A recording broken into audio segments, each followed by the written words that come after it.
The last nuclear weapons treaty between the US and Russia expires today. This is Kenya News Update today. Coming up, you'll discover why a single piece of paper prevented a new arms race for 15 years and what happens now that it's gone. Meet the New START Treaty, signed in 2010. For 15 years, it capped the number of deployed nuclear warheads, but here's the twist. The treaty is expiring right now, and the world is holding its breath. This isn't just a diplomatic footnote. This is the end of the last major arms control agreement from the Cold War era. The architecture that kept the world safe is now unraveling, and the consequences could be catastrophic. The New START Treaty had one simple, terrifying job: prevent a nuclear arms race. It capped each country at 1,550 deployed strategic nuclear warheads. It forced transparency, data transfers, notifications, on-site inspections. It was a handshake in the dark, a way for two superpowers to avoid misjudging each other's intentions. But here's what nobody's talking about. This treaty has been on life support for years. Russia suspended it 3 years ago over the Ukraine war, yet both sides were still thought to be abiding by its limits. Until today, its expiry follows a terrifying pattern. Other treaties have already fallen. The Intermediate Range Nuclear Forces Agreement, gone. The Open Skies Treaty, gone. The Conventional Armed Forces in Europe Treaty, gone. One by one, the guardrails are disappearing. And then something shocking happened. Pope Leo made a direct plea.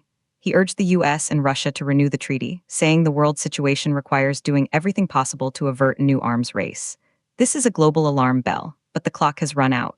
The original START Treaty, signed in 1991, barred more than 6,000 warheads. New START in 2010 brought it down to 1,550. That's progress. But here's the part that will blow your mind. The man who signed New START for Russia, Dmitry Medvedev, now says its expiration should alarm everyone. This from a politician known for recent nuclear threats. It's a sobering warning from inside the Kremlin.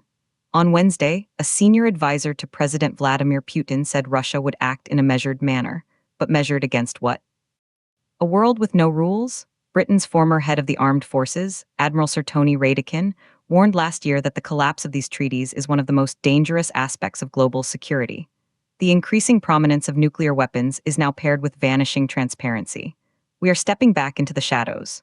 For Kenya and for Africa, this isn't a distant superpower problem. A new arms race diverts global resources and attention.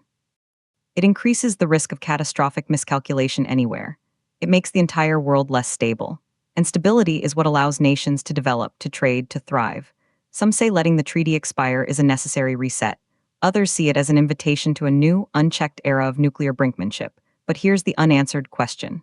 Without a treaty, what stops the numbers from climbing back toward 6,000 or higher? The fear isn't just about more bombs. It's about a return to mutual suspicion with no way to verify intentions. A world where a mistake in a command center could end everything. We began with the expiration of the last treaty. We end with a world on the edge of a new nuclear age. Do you think the Trump administration and Russia will negotiate a new deal? Or are we headed for a dangerous new arms race? Drop your take in the comments. Subscribe to Kenya News Update today for more critical global news that impacts us all.